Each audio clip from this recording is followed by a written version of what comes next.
Hi everyone, Charlie here. We're going to go through the ASL alphabet, okay? So we're going to start with A, right? A is our first letter of the alphabet. It's considered a fist letter, right? So it's one of the letters that generally makes a fist hand shape, right? And is a little bit tricky. Sometimes students get mixed up between some of the fist letters because they're all quite close to one another. Okay, but A is our first one. B is like this, so a nice flat hand and thumb coming across here. This is our letter B. C, just like this. Okay, so C, sometimes you'll see images online that kind of make the alphabet look like you do C a little bit like this. It's just like this. And so when we're doing these finger spelling, when we're assigning our letters, right, we just want to hold our arm comfortably up at the top, right? We don't want to have it too high or too off to the side, right? We just kind of want to shake loose, lift up your arm, and that's kind of where you're going to be doing all of these letters. Okay, so A, and then B, C, right, and D. Okay, so D's a little bit, it's kind of like the number 1, right, but it's a little bit open, and if you look to the side of your D, right, you can see that kind of makes a lowercase d. Okay, so that's a little helpful there. Okay, but we're not going to sign it like this because that's a little bit awkward, right? We're just going to sign it just like this, right? So A, B, C, D.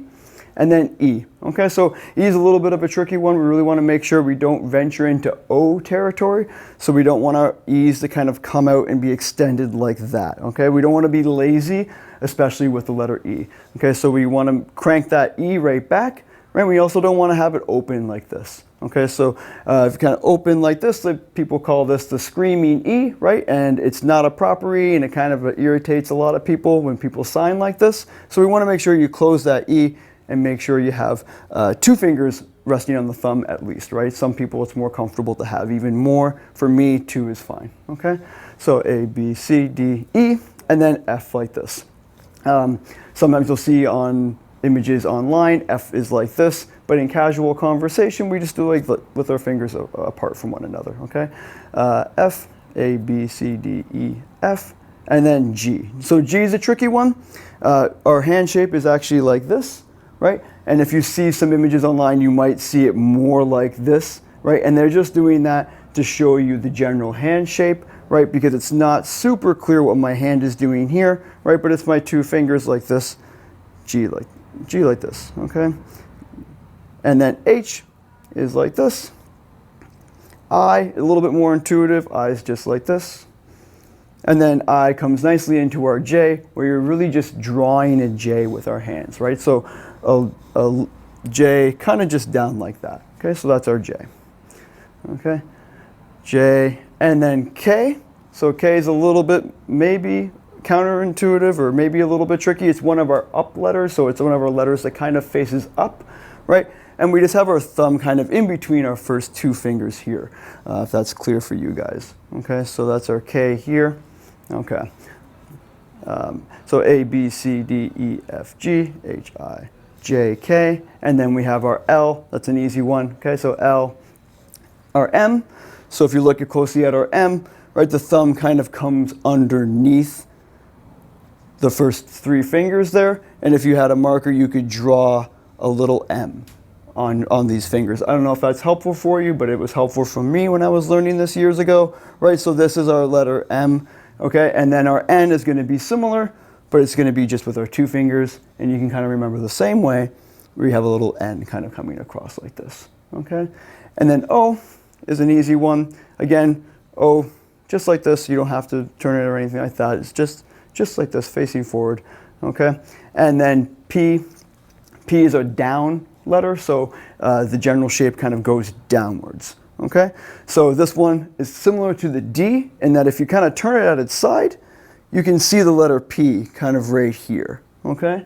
And so that's the letter P kind of coming in like this, but we don't sign it like this because that's a little awkward, right? We just kind of sign it like this, okay? Okay, and then Q is another down letter, and that's the same hand shape as the letter G, but it has a different orientation. So it's just going to come down like this. Okay, so that's P, Q, like this. Okay, Q, and then we have R. Okay, so R is just crossed like this. Sometimes, yeah, just R like that. Okay, R, S is another one of our fifth letters. Okay, so fifth letters, S coming here. We had A earlier, A, S. Okay, R, S, and then T, another fifth letter. Okay, so T, the thumb kind of coming up in between the first and second finger here. Okay, so T. And then U. U is an up letter. So we have U up like this. Kind of intuitive, right? Again, you can kind of see the shape of a U here. And then similar, V. Okay? And then, again, we're following a similar pattern. When we have W, W is like this. Okay? X kind of involves a movement, right? So we're going to kind of start our X here, and it kind of moves like this. So this is our letter X. Okay, so X is kind of done like this. You can twist your wrist like this. Okay, X. Okay, Y like this. Okay, so make sure you have your palm orientation correct here, right? So we want our palms facing away from us, right? Not like this. We're going to have it like this. Okay, and then Z, we trace our forefinger, right, and just make the letter Z. Okay, so there it is, all together.